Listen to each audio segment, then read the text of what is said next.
चलिए बेटा, last time पे अपन ने कहां तक पढ़ा दिया था? विद्युत क्षेत्र की तीव्रता। आज अपन पढ़ने वाले हैं, आज अपना जो टॉपिक स्टार्ट होने वाला है उसका नाम है विद्युत द्विध्रुव। क्या नाम है? विद्युत द्विध्रुव। और विद्युत द्विध्रुव से क्वेश्चन पेपर में आते हैं, इसलिए अपन को उसको अच्छे से पढ़ना है, ठीक है ना। विद्युत द्विध्रुव क्या होता है, विद्युत द्विध्रुव आघूर्ण क्या होता है, विद्युत द्विध्रुव के कारण विद्युत क्षेत्र की तीव्रता क्या होती है, ये टॉपिक आज अपन को पढ़ने हैं, ठीक है।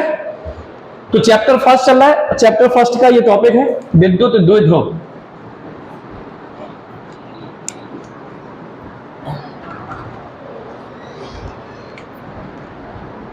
हेडिंग डालें विद्युत द्विध्रुव।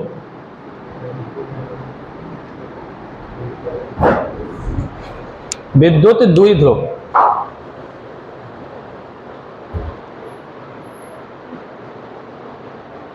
विद्युत द्विध्रुव नाम से समझ में आ रहा होगा बेटा, द्विध्रुव क्या होता है, जिसमें दो ध्रुव होते हैं। कितने ध्रुव होते हैं? दो ध्रुव होते हैं।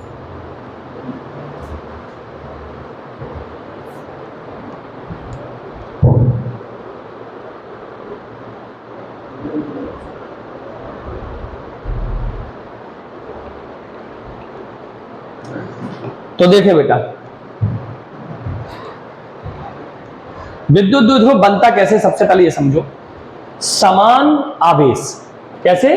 समान परिमाण में। कैसे परिमाण समझते हैं ना, मान वैल्यू में। जैसे 10 कूलाम तो 10 कूलाम, 2 कूलाम तो 2 कूलाम, 3 माइक्रो कूलाम तो 3 माइक्रो कूलाम, ऐसा परिमाण में कैसे समान। और जो नेचर होता है उसमें विपरीत, मतलब एक प्लस का तो एक माइनस का, एक प्लस का तो एक माइनस का। परिमाण में समान और नेचर में विपरीत, प्रकृति में कैसे विपरीत। दो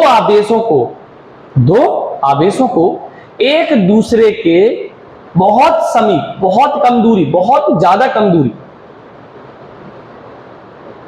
एक दूसरे को बहुत समीप रख दिया जाए तो उससे जो सिस्टम या निकाय प्राप्त होता है उसे हम विद्युत द्विध्रुव कहते हैं। जैसे मान लो ये एक प्लस क्यू आवेश है, तो अगर ये प्लस का है तो हमको एक दूसरा कैसा लेना पड़ेगा? माइनस। परिमाण में समान और प्रकृति में विपरीत दो आवेशों को एक दूसरे के न्यूनतम दूरी पर रख दिया जाए। न्यूनतम दूरी को हमने 12 मान लिया। कितना मान लिया? 12। दो आवेश जो परिमाण में समान और प्रकृति में विपरीत हैं, इनको एक दूसरे से 2l दूरी पर रख दिया है। 2l मतलब यहां न्यूनतम दूरी, न्यूनतम दूरी है ये, न्यूनतम, बहुत न्यूनतम। कितना न्यूनतम? जैसे H2O सुना है, वाटर, इसमें H पॉजिटिव और OH माइनस का जो बॉन्ड होता है ना, इतनी न्यूनतम दूरी, समझ गया ना, बहुत छोटी दूरी होती है। अल्पतम दूरी पर रख दिया जाए तो उससे जो निकाय प्राप्त होता है उसे हम विद्युत द्विध्रुव कहते हैं। परिमाण में समान, प्रकृति में विपरीत दो आवेशों को न्यूनतम दूरी या अल्पतम दूरी पर रख दिया जाए तो उससे जो निकाय प्राप्त होता है उसे हम विद्युत द्विध्रुव कहते हैं। Is it clear? आ गया समझ में? तो विद्युत द्विध्रुव लिखें आप, विद्युत द्विध्रुव लिखें।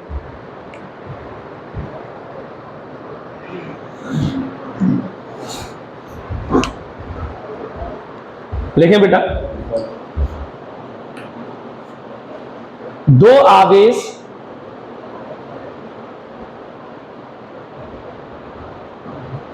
जिनके परिमाण समान हो,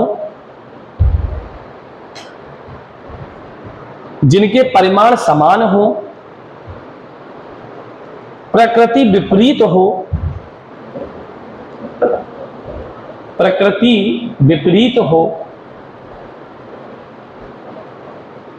को एक दूसरे से न्यूनतम दूरी पर, एक दूसरे से न्यूनतम दूरी पर रख दिया जाए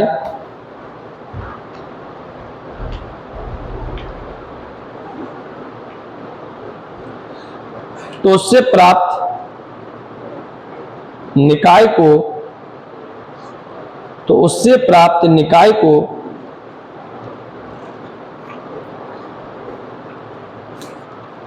विद्युत द्विध्रुव कहते हैं। तो उससे प्राप्त निकाय को विद्युत द्विध्रुव कहते हैं। क्लियर? डायग्राम बना लो बेटा विद्युत द्विध्रुव का। एग्जाम्पल में लिखेंगे HCl, NaOH, H2O एटसेट्रा। मतलब इसमें H positive Cl negative equal amount of charge होता है ना। ऐसी Na पॉजिटिव और OH नेगेटिव, तो ये जो इनसे भी डाइपोल बनता है। ऐसी H पॉजिटिव OH नेगेटिव, ये भी देखो डाइपोल बनाता है। HCl में H पॉजिटिव Cl नेगेटिव, ये भी डाइपोल बनाता है। विद्युत द्विध्रुव कहलाता है। लिखे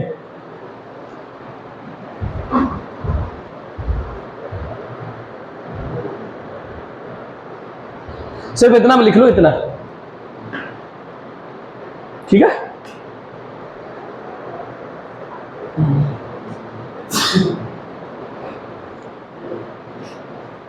आगे बढ़े। अब हेडिंग डालो बेटा विद्युत द्विध्रुव आघूर्ण।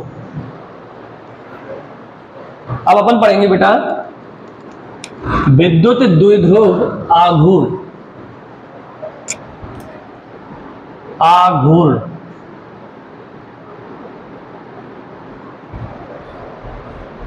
विद्युत द्विध्रुव आघूर्ण क्या होता है बेटा? इसमें दोनों आवेश कैसे हैं बताओ? दोनों आवेश परिमाण में कैसे हैं? समान है। और प्रकृति में कैसे हैं? विपरीत है। तो हमें दोनों आवेशों में से कोई भी एक आवेश का परिमाण चाहिए। तो आवेश का परिमाण तो समान है, इसका मतलब हम कोई भी एक आवेश ले लें, चाहे ये वाला आवेश ले लें चाहे ये वाला आवेश ले लें, परिमाण तो समान है, मतलब वैल्यू चाहिए। तो एक आवेश, दोनों में से एक आवेश, और इनकी जो बीच की जो दूरी होती है इसे हम बोलते हैं प्रभावकारी लंबाई। इसे क्या बोलते हैं? जो इसको प्रभावकारी लंबाई या द्विध्रुव लंबाई, द्विध्रुव की लंबाई, प्रभावकारी लंबाई या द्विध्रुव की लंबाई। तो एक आवेश और इनके बीच की जो प्रभावकारी लंबाई है, इसके गुणनफल को विद्युत द्विध्रुव आघूर्ण कहते हैं। एक आवेश और इनके बीच की दूरी, ये जो बीच की दूरी है उसको क्या बोलते हैं हम? प्रभावकारी लंबाई। तो एक आवेश और इनके बीच की प्रभावकारी लंबाई के गुणनफल को विद्युत द्विध्रुव आघूर्ण कहते हैं, और इसे P से प्रदर्शित करते हैं। किससे प्रदर्शित करते हैं? P से। तो P = Q × 2L। P = Q × 2L। तो इसकी परिभाषा कितनी सिंपल हो गई? द्विध्रुव के किसी एक आवेश और उनकी बीच की दूरी कहें या अल्पतम दूरी कहें या प्रभावकारी लंबाई कहें कि गुणनफल को विद्युत द्विध्रुव आघूर्ण कहते हैं। क्लियर? समझ में आ गई? एक आवेश चाहिए, दोनों में से एक, कोई सा भी एक, और उनकी जो बीच की दूरी है 2L, उसका क्या करना है? गुणा करना है। तो गुणनफल को क्या कहते हैं? विद्युत द्विध्रुव आघूर्ण। तो इसकी परिभाषा लिखो।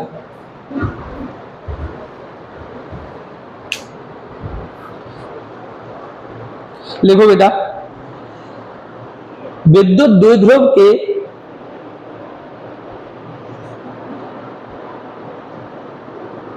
किसी एक आवेश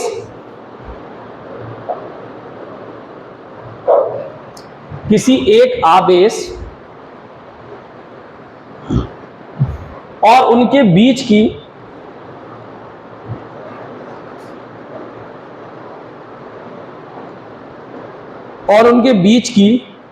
दूरी के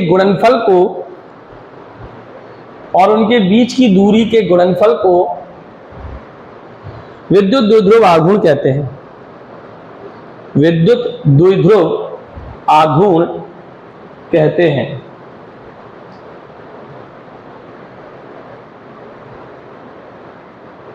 विद्युत द्विध्रुव आघूर्ण कहते हैं। बात समझ में आई बेटा?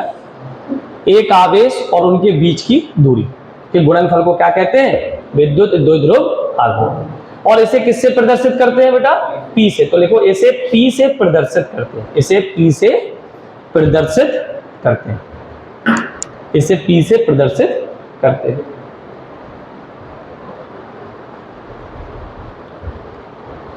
अर्थात P करके लिखो, अर्थात P equal to Q into 2L। लिखे बेटा, अर्थात P equal to Q into 2L। ठीक है। अब देखो बेटा ध्यान से, देखो बेटा इसमें हम सदिश रूप में भी लिख सकते हैं, सदिश रूप में। तो सदिश रूप में P सदिश राशि होती है, ये Q इंटू 2L। 2L जो है ना, ये डिस्प्लेसमेंट है, मतलब विस्थापन है, दो बिंदुओं के बीच की न्यूनतम दूरी है, और विस्थापन हमेशा सदिश राशि होता है। तो ये 2L सदिश है, इसलिए P भी सदिश होगा। तो कई बार ऐसे पूछा जाता है ये कैसी राशि है विद्युत द्विध्रुव, तो लिखो यह एक सदिश राशि है। दूसरा, इसका जब सदिश है तो दिशा भी होगी। विद्युत द्विध्रुव आघूर्ण की दिशा किधर होती है, किस दिशा में होती है, कैसे ज्ञात करते हैं? तो सदिश राशि तो दिशा तो होगी, तो इसकी दिशा बेटा ये प्लस का है, ये माइनस का है, तो इसकी दिशा हमेशा माइनस क्यू चार्ज से प्लस क्यू चार्ज की तरफ होती है। ऐसे समझ गया ना, किधर से होती है, माइनस क्यू चार्ज से प्लस क्यू चार्ज की तरफ होती है। अब इसको ऐसे रखेंगे तो इसकी दिशा इस साइड होगी, और इसको ऐसे रखेंगे तो इसकी दिशा इस साइड होगी। इसलिए हम ज्यादातर क्या करते हैं, विद्युत द्विध्रुव को जब फॉर्मूला ड्राइव करते हैं, जो कोई भी हम डेरिवेशन करते हैं, कोई भी हम सूत्र ज्ञात करते हैं, तो उसमें हम क्या करते हैं, विद्युत द्विध्रुव को उल्टा रखेंगे, इधर माइनस और इधर प्लस। उसका कारण क्या, इसकी दिशा इस साइड होगी तो इधर अपन काम कर लेंगे। अब कॉपी का पेज स्टार्ट होता है इधर की साइड, और हम इसको ऐसे रख देंगे तो इधर जगह नहीं मिलती। ये तो फिर हम इधर बनाए तो कोई प्रॉब्लम नहीं, इधर बनाए ऐसा उल्टा भी रख सकते हैं, लेकिन हम ज्यादातर सीधा चलते हैं इसलिए हम ऐसा रखेंगे।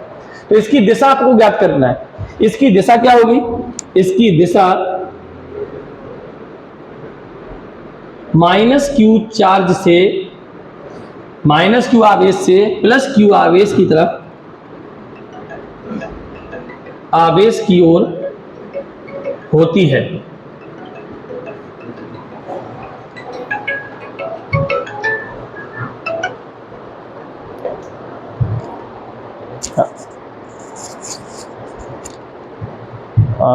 कौन सी क्लास है बेटा, मीडियम CBSE है। शाम को, आज बेटा शाम को बैच है।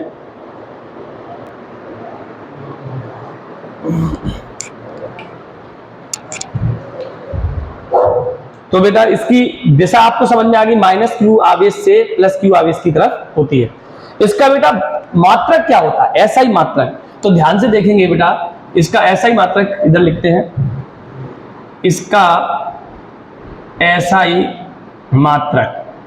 तो आप ध्यान से देखें बेटा, इसके सूत्र से P का SI मात्रक क्या होगा, आवेश का होता है बेटा कूलाम, क्या होता है कूलाम, और दूरी का क्या होता है मीटर, तो कूलाम इंटू मीटर। और इसका CGS मात्रक,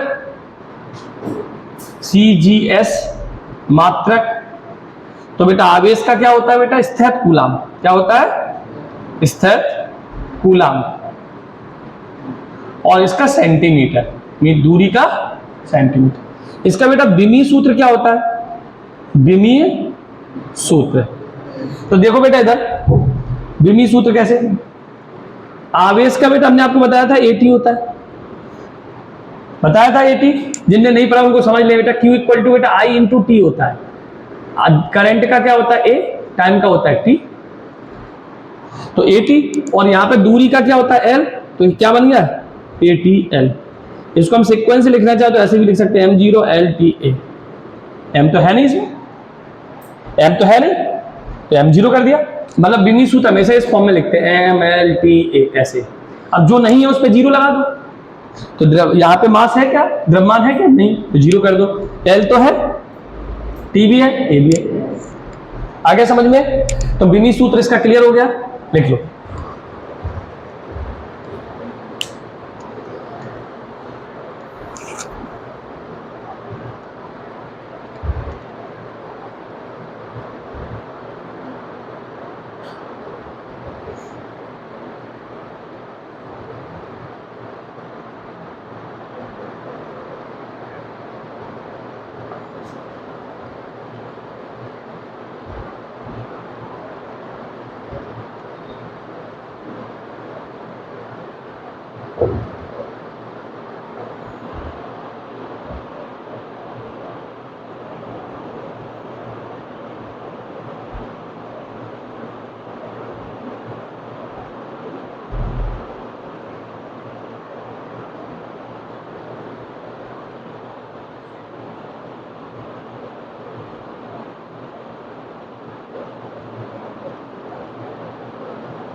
आगे बढ़े बेटा, लिख लिया। अब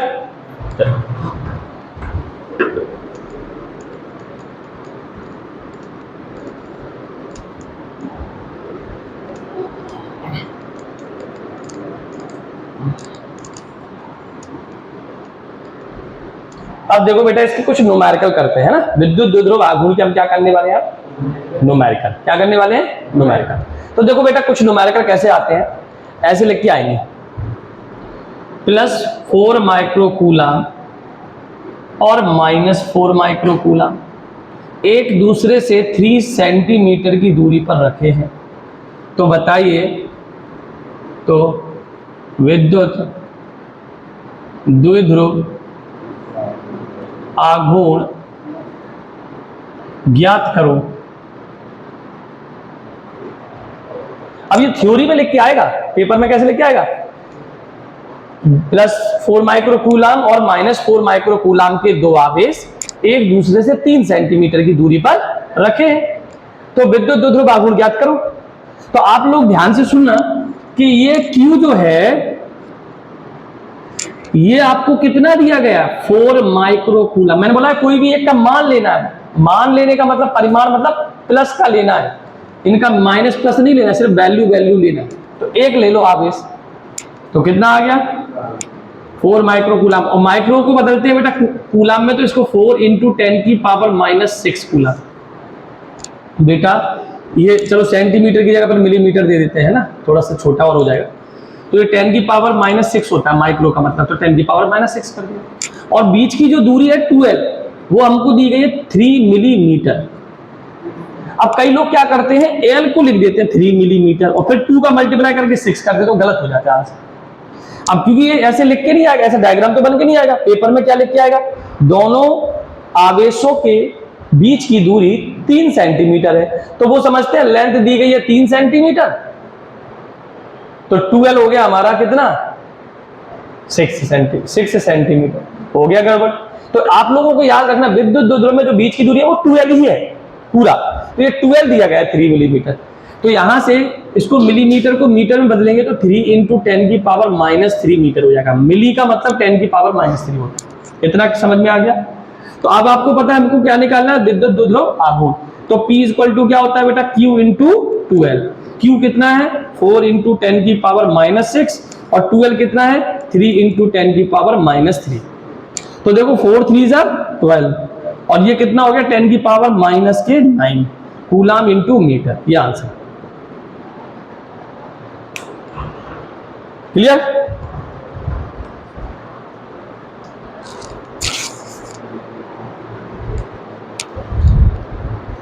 लिख लीजिए बेटा।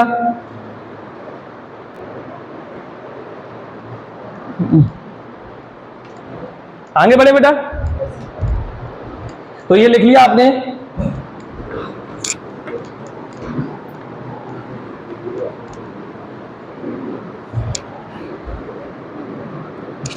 तो अपना नेक्स्ट टॉपिक है बेटा विद्युत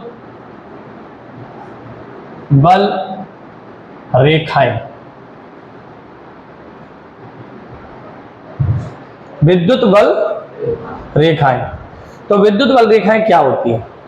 ठीक है, विद्युत बल रेखाएं वे रेखाएं होती हैं जो विद्युत क्षेत्र को प्रदर्शित करती हैं। क्या करती हैं? विद्युत क्षेत्र को प्रदर्शित करती हैं।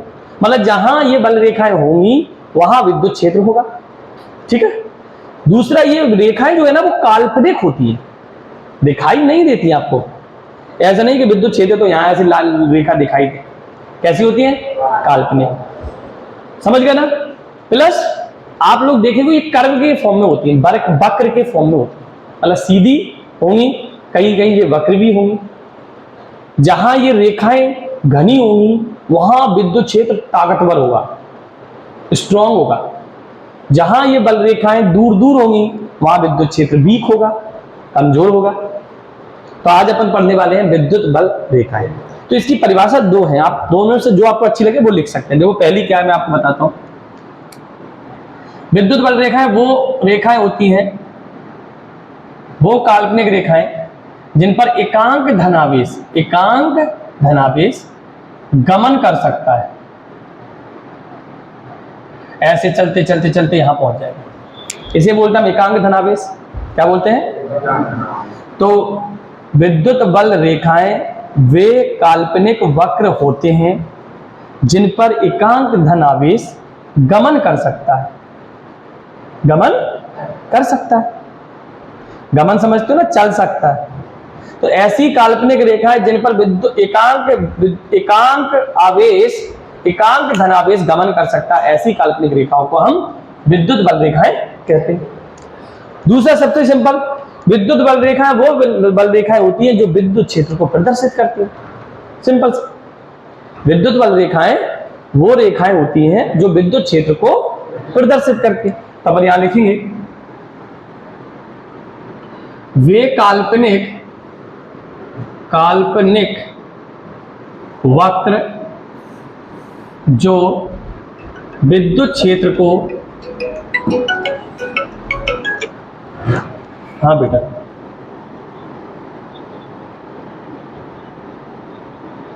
कहाँ हो अभी आप? आदित्य महाराजा कॉम्प्लेक्स नहीं आए? अरे यार तो फोन, तो आप महाराजा कॉम्प्लेक्स आके फोन करो ना, श्री राम होटल पे मैंने बताया तो था। हाँ श्री राम मिस्टर मंडर था ना, तो हाँ उसी पे फोन कर लेना, आ जाओ।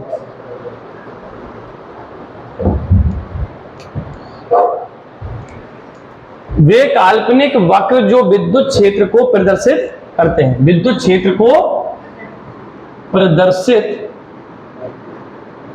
करते हैं, विद्युत बल रेखा कहलाती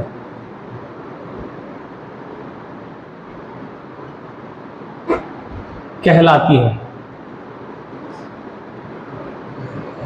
वे काल्पनिक वक्र जो विद्युत क्षेत्र को प्रदर्शित करते हैं क्या कहलाती हैं? विद्युत बल रेखाएं। आप इसको ऐसे भी लिख सकते थे, विद्युत बल रेखाएं वे काल्पनिक वक्र होते हैं जिन पर एकांक धनावेश गमन कर सकता है। तो इसकी दूसरी परिभाषा, विद्युत बल रेखाएं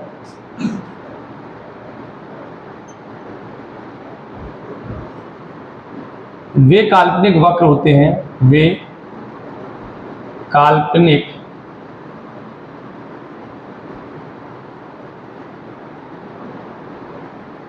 वक्र होते हैं जिन पर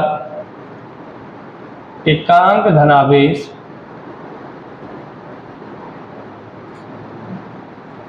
गमन कर सकता है। ठीक है, इतना समझ में आ गया? पहले समझ लें, वे काल्पनिक वक्र जिन पर एकांक धनावेश गमन कर सकता है उसे हम क्या कहते हैं? विद्युत बल रेखाएं। अब इसके गुण बेटा, विद्युत बल रेखाओं के, विद्युत बल रेखाओं के गुण। तो पहला गुण क्या है? ये धनावेश से उत्पन्न होती हैं और ऋणावेश पर समाप्त हो जाती है। देखो बेटा, ये धनावेश से तो उत्पन्न होती हैं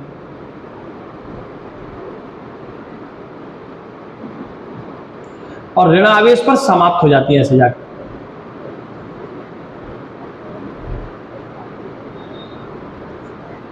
तो पहला क्या गुण हो गया है? ये बल रेखाएं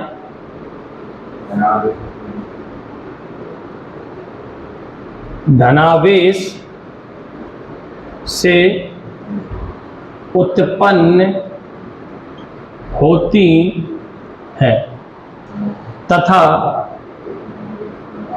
ऋण आवेश पर समाप्त हो जाती है। अच्छा, ये पहला गुण समझ में आ गया। ये बल रेखा है, धनावेश से निकलेंगी, ऋण आवेश में खत्म हो जाएंगी। दूसरा देखो,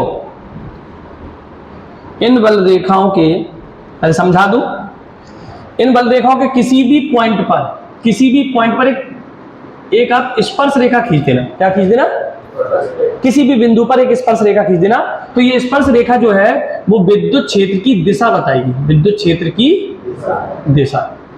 तो अपन ऐसा लिख सकते हैं, विद्युत बल रेखा पर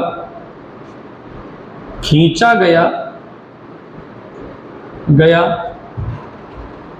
खींची गई स्पर्श रेखा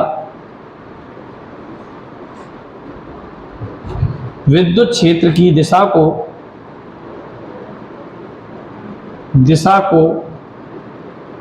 प्रदर्शित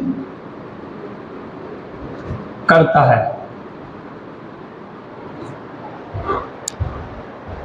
समझ में आ गया? विद्युत बल रेखा पर खींची गई स्पर्श रेखा विद्युत क्षेत्र की दिशा को प्रदर्शित करता है। ये इसका डायग्राम बना है, ठीक है। अब इसका तीसरा पॉइंट देखा बेटा, दो बल रेखाएं एक दूसरे को कभी नहीं काटेंगी नहीं, याद रखना। दो बल रेखाएं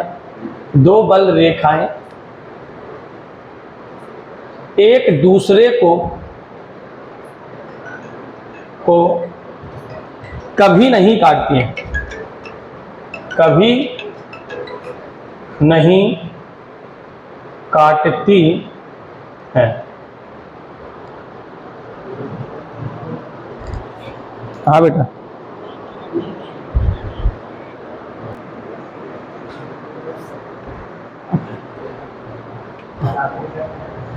तो दो बल रेखाएं एक दूसरे को कभी नहीं काटती हैं, दो बल रेखाएं एक दूसरे को कभी नहीं काटती। लेकिन क्वेश्चन पेपर में आया था इस साल कि क्यों नहीं काटती। पेपर में क्या आया था? क्यों नहीं काटती। तो काटने का सिस्टम सुन लो, क्यों नहीं काटती सुनो। मान लो ये एक बल रेखा और एक बल रेखा ये है, मान लो इसने यहां काट दिया। अब ये काटने वाले पॉइंट पर इसकी वजह से एक स्पर्श रेखा इधर खींचेगी और इसकी वजह से एक स्पर्श रेखा इधर खींचेगी। तो इस पॉइंट पर दो दिशाएं होंगी विद्युत क्षेत्र की। कितनी दिशाएं होंगी? एक पॉइंट पर दो स्पर्श रेखा खींच दी और दो दिशाएं हो गई।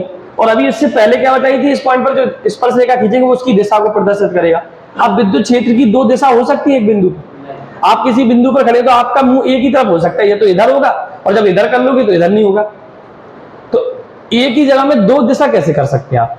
तो इसीलिए दो बल रेखा एक दूसरे को कभी नहीं काटती है। अब क्वेश्चन पेपर में आया दो बल रेखा एक दूसरे को क्यों नहीं काटती, तो आपका आंसर लिखना है, यदि दो बल रेखाएं एक दूसरे को काटेंगी तो काटने वाले बिंदु पर दो स्पर्श रेखाएं खींची जा सकती हैं जो विद्युत क्षेत्र की दो दिशाओं को प्रदर्शित करेगी, जो कि संभव नहीं है। बताओ बात समझ में आई? दो विद्युत बल रेखाएं एक दूसरे को कभी नहीं काटती हैं, क्यों? तो आप बताएंगे दो विद्युत बल रेखाएं एक दूसरे को कभी नहीं काटेंगी।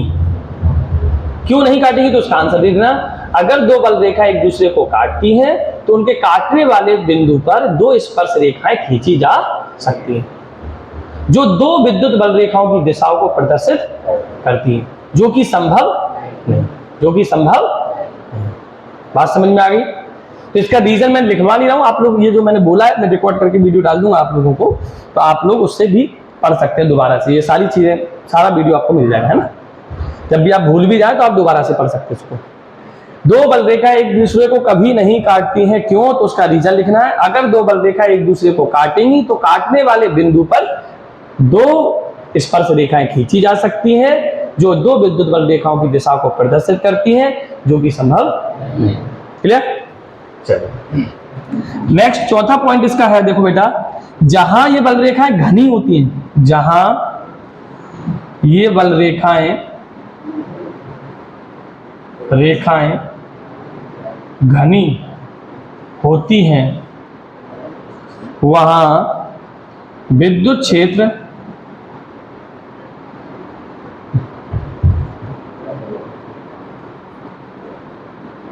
अधिक होता है, या विद्युत क्षेत्र की तीव्रता भी लिख सकते हैं। विद्युत क्षेत्र की तीव्रता अधिक होगी, अधिक होती है तथा जहां ये बल रेखाएं दूर दूर होती हैं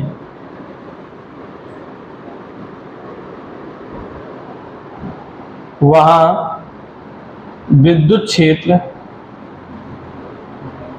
की तीव्रता कम होती है,